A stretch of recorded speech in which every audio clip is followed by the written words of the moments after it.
ফুলকপি আলুগুলোকে সেদ্ধ করে নিলাম।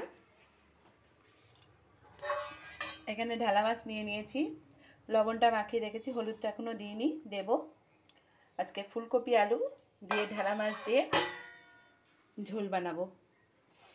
এখানে ভাত হচ্ছে,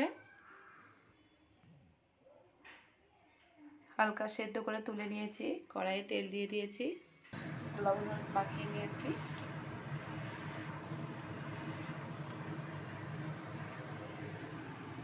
কড়াইয়ের তেলটা বেশি গরম হয়ে গেছে।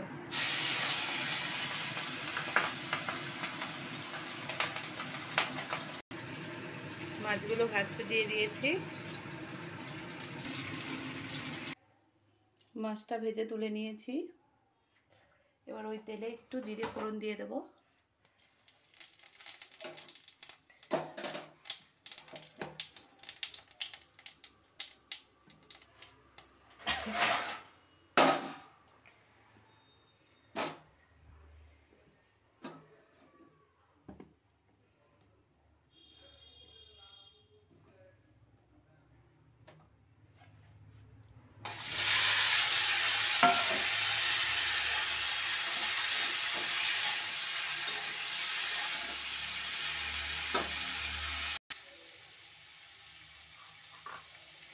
আদা জিরে বাটাটা দিয়ে দেবো, আর রসুন আর লঙ্কা কাঁচা লঙ্কা বাটাটাও দিয়ে দেবো।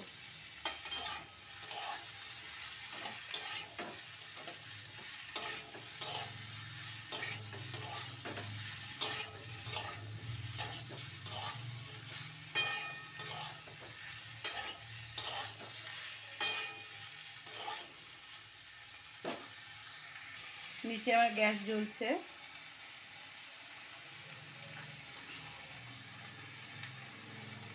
হলুদ দিয়ে দিলাম, গ্যাসটা আবার একটু জোরে করে দেব।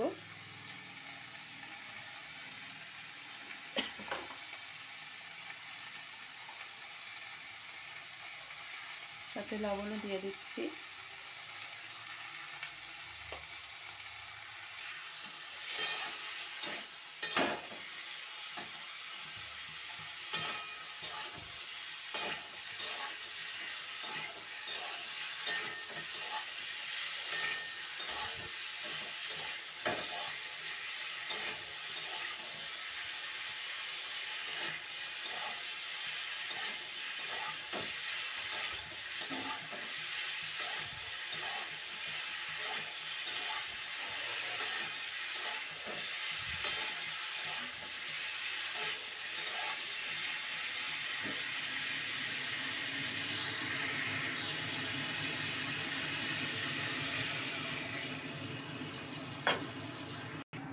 জল দিয়ে দিয়েছি, ঝোল ফুটে উঠলে মাছগুলো দিয়ে দেব।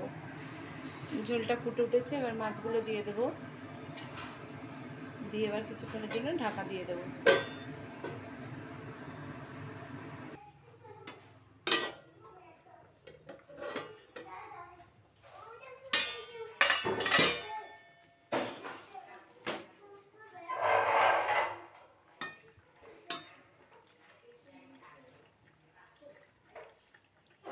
উপর থেকে ধনেপাতাটা দিয়ে দিলাম। মাছের ঝোলটা আমার কমপ্লিট, ফুলকপি দিয়ে আলু দিয়ে ঢালা মাছের ঝোলটা এবার আমি নামিয়ে নেব।